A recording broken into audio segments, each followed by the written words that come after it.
ہم اپنی سوچوں کو کیسے کنٹرول کر سکتے ہیں اور ہم اپنی جو نیگیٹیوٹی ہے مائنڈ کی اسے ہم کیسے کنٹرول کر سکتے ہیں. جو نیگیٹو تھاٹس ہیں ان کو کنٹرول کرنے کے دو طریقے ہو سکتے ہیں اگر آپ نے تھاٹ کے لیول پر ہی اس کو سوچنا ہے. جی ویسے تو یہ ایک پورا ایک ٹاپک ہے کہ ہماری جو پریشانیاں ہوتی ہیں یا ہماری جو نیگیٹیوٹی ہوتی ہے یہ ریالٹی کے لیول پہ ہے، فیکٹ کے لیول پہ ہے یا صرف تھاٹ کے لیول پہ ہے. تو زیادہ تر تھاٹ کے لیول پہ ہوتی ہے، ریالٹی کے لیول پہ نہیں ہوتی. اگر ہم ماضی کی کسی چیز کو یاد کر کے دکھی ہو رہے ہیں تو ماضی تو گزر چکا، ابھی تو ہمیں کوئی سوئی نہیں چبھو رہا.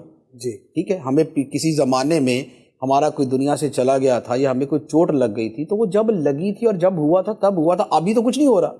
یا ہم مستقبل کے بارے میں سوچ کے پریشان ہو رہے ہوتے ہیں جو کہ ابھی ہوا ہی نہیں ہے، تو وہ بھی تھاٹ کے لیول پہ ہے، یہ بھی تھاٹ کے لیول پہ ہے.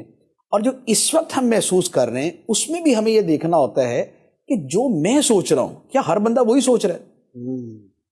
ایک ہوتی ہے ریالٹی کہ کسی کے تھپڑ ماریں گے تو اسے تکلیف ہوگی، اب وہ زید، عمر، بکر، خالد میں آپ جس کے بھی ماریں گے اسے تکلیف ہوگی.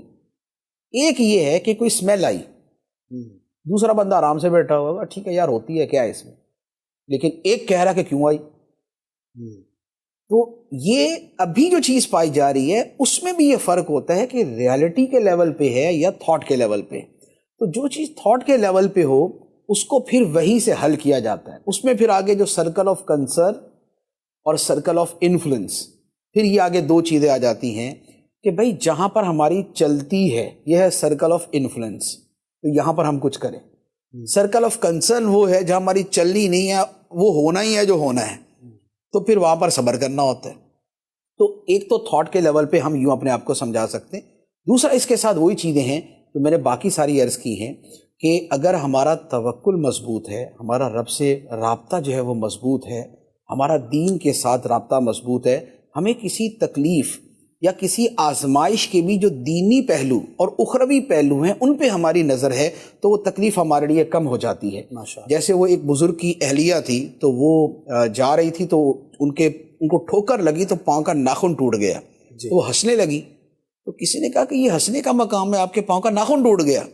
تو انہوں نے کہا کہ ناخن ٹوٹنے کی تو تکلیف ضرور ہے لیکن اس پر جو رب نے ثواب عطا فرمانا ہے میں اسے یاد کر کے ہنس پڑی. واہ سبحان اللہ. کیا تو جب آپ کی نظر کسی بڑی شے پہ ہوتی ہے تو چھوٹی چیز آپ کو پھر بہت چھوٹی لگنا شروع ہو جاتی ہے. ہم جب انویسٹمنٹ کرتے ہیں، انویسٹمنٹ میں ہم پیسے دے دیتے ہیں، لاکھ روپیہ دیا، جی لاکھ روپیہ دینا بظاہر تو دینا ہی ہے نا، پتہ نہیں ملے گا یا نہیں ملے گا، لیکن چونکہ ہمیں یہ امید ہوتی ہے کہ 1.5 لاکھ واپس ملے گا، 2 لاکھ واپس ملے گا، تو ہمیں اس 1 لاکھ روپے دیتے ہوئے کوئی تکلیف نہیں ہوتی. آپریشن کروانے والا کیا کروانے جا رہا ہے؟ چیڑ پھاڑ کروانے جا رہا ہے.